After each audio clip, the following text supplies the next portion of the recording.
Nobody is worried, nobody is bothered. He can visit the mountain as many times as he wishes. Now, the only issue that people are raising, number one, is it only Mount Kenya that needs Harambes, for example? Is it only Mount Kenya youth that need empowerment? Is it only Mount Kenya women who need?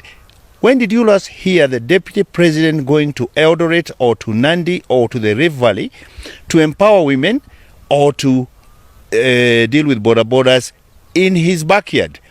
Why is it so important? We feel that the deputy president is on a radicalization mission in Mount Kenya. And we are cautioning our people. He is free to come. In fact, we have decided, let him tour, let him be received. He will come, he will go. We don't think it will have any impact. But he must be careful not to radicalize our young people. We used to have Mongeki in Central Region. A lot of our young people died. Now, when you bring this narrative of the haves and the have-nots, that was the Mongeki philosophy. That is what they are engineering, and that is what they are reincarnating, because it is very appealing to the young people, the touts, the people who feel that they are poor because you're rich. And then you have the rich versus the poor, you have the hustlers versus the dynasties, and you radicalize these young people. It is a recipe for chaos, it is a recipe for violence, and it is a recipe for disaster. And this is what the concerns are, that surely whatever we are seeing him doing in Mount Kenya region, he should be showing us, he should be doing it in Rift Valley, and we see it. There is something which is not adding up about the script that they are running in Mount Kenya region. But the DP is not going there unaccompanied, and somebody would argue the constitution guarantees freedom of association, freedom of movement, and freedom of expression. But why just move to Mount Kenya? That is a question. And he's very selective. Do you know how many times the deputy president has been to the mountain region? He is going back to the Rakanidi. He was there last weekend. He's going back to Kirinyaga. He was there a week ago. He's going back to Moranga after the people died in Keno. The people who are hosting him are not even the local leadership. I'm told Dindi Nyoro is doing Madioya. He's not the MP for Madioya. He's the MP for Keharu.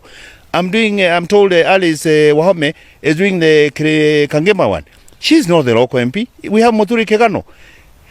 If it is something that will benefit our women, our young people, why don't you go with the leadership of that particular constituency?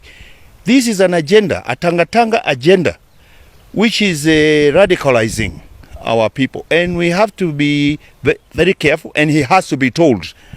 He's free to tour any part of this country. He is free to enter Mount Kenya as many times as he wants, but we are watching. And if he continues to try and radicalize our young people, our youth, our unemployed, instead of giving them meaningful economic empowerment agendas, like the BBI is trying to do, to create an enabling environment for these people to get gainful employment, not handouts. Finally, the last question, we'll keep it brief because of time, we'll appreciate. But some would say this appears to be, what do people want him to do? One, he was banned from accessing party headquarters by the SG. Then there was an NMC proposal to NEC that he be removed as the deputy party leader. And now there are these concerns that you are calling, in your opinion, radicalization. What exactly, where does this leave him? What would ideally would be expected of him? And have these issues been raised with him because he's the country's second in command? Those issues he should raise with the party leader. He's a deputy party leader.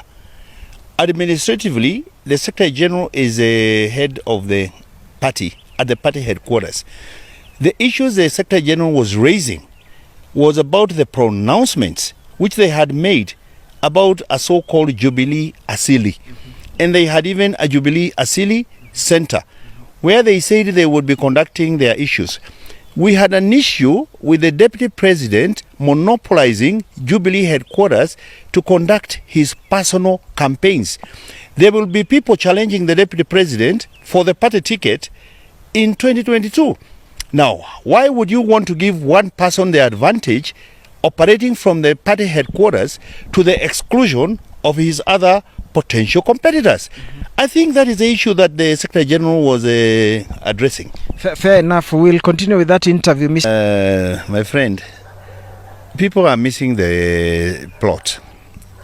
The president will not be on the ballot in 2022. So for somebody to go and say that the president is unpopular or that the people don't like him, they are dealing with the wrong things. They should be concentrating on their competitors and trying to get advantage over their competitors. This narrative that the DP has entrenched itself in Mount Kenya, we will see. I personally don't believe that. But I know there is this mobilization. The president does not need to mobilize. And by the way, the president went to church, the PCEA, for their centenary celebrations, where he gave them a charter, a university charter, where there were more than 5,000 congregants. Those shots were not shown. The president had flown into Tomotomo. They captured, you know how the people hear that the president is around. Yes. Imagine somebody who has come by air, landed in a center, got into the vehicles to go to the church. On his way from the church, he finds a group of people and they stop him and he addresses them.